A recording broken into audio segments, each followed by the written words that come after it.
যদি শুধুমাত্র ছবি দেওয়াটা আচরণবিধি লঙ্ঘন হয় তাহলে প্রথমে তাকে শোকজ করতে হবে। সারা দেশে বিভিন্ন রাজনৈতিক দলের প্রার্থীরা তাদের মার্কা দিয়ে, দলের নাম দিয়ে, তাদের নেতাদের ছবি দিয়ে এবং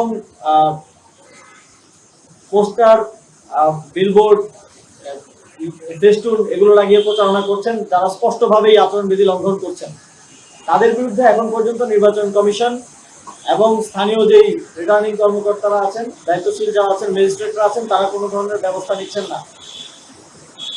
যেখানে নিয়ম ভঙ্গ করার কারণে, স্পষ্ট নিয়ম ভঙ্গ করার ফলেও কোনো ব্যবস্থা নেওয়া হচ্ছে না, সেখানে আমরা দেখছি যে উদ্দেশ্য প্রণোদিতভাবে সম্পূর্ণরূপে নিয়ম মেনে চলার পরেও আমাদের প্রার্থীদেরকে মিডিয়া ট্রায়াল করার জন্য, আমাদের প্রার্থীদেরকে বিতর্কিত করার জন্য উদ্দেশ্য প্রণোদিতভাবে এটা রাজনৈতিক দল এবং নির্বাচন কমিশন এবং রিটার্নিং কর্মকর্তাদের যোগ সাজসের মাধ্যমে এ ধরনের শোকজগুলো দেওয়া হচ্ছে।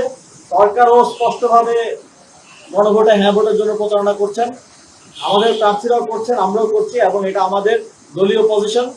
সংস্কার বাস্তবায়নের জন্য গণভোটে হ্যাঁ ভোট দেওয়ার জন্য আমরা জনগণকে আহ্বান জানাচ্ছি। অথচ শুধুমাত্র ছবির দোহাই দিয়ে এটাকে নির্বাচনের প্রচারণার কথা বলা হয়েছে। কিন্তু আমরা অত্যন্ত শঙ্কার সাথে দেখেছি যে এই যখন নির্বাচনের প্রচারণা নিষিদ্ধ থাকা অবস্থায় একটি দলের চেয়ারপারসন তিনি দেশে এসেছেন, আমরা তাকে আমাদের জায়গা থেকে স্বাগতম জানিয়েছিলাম। তার ছবি দিয়ে পুরো ঢাকা শহর ছেয়ে ফেলা হয়েছিল। ঢাকা শহরের যেখানেই আমরা গিয়েছি, সারা দেশের যেখানেই আমরা গিয়েছি, তার ছবি আমরা দেখেছি। প্রিন্সিপাল এন্ড পলিসি সবার জন্য সমান হতে হবে। পলিসি যদি কোনো নির্দিষ্ট দলের প্রতি বা নির্দিষ্ট প্রার্থীর প্রতি আলাদাভাবে অ্যাপ্লাই করা হয়, তাহলে এটা নির্বাচন কমিশন এবং পুরো নির্বাচন ব্যবস্থাকে বিতর্কিত করবে বলে আমরা মনে করি।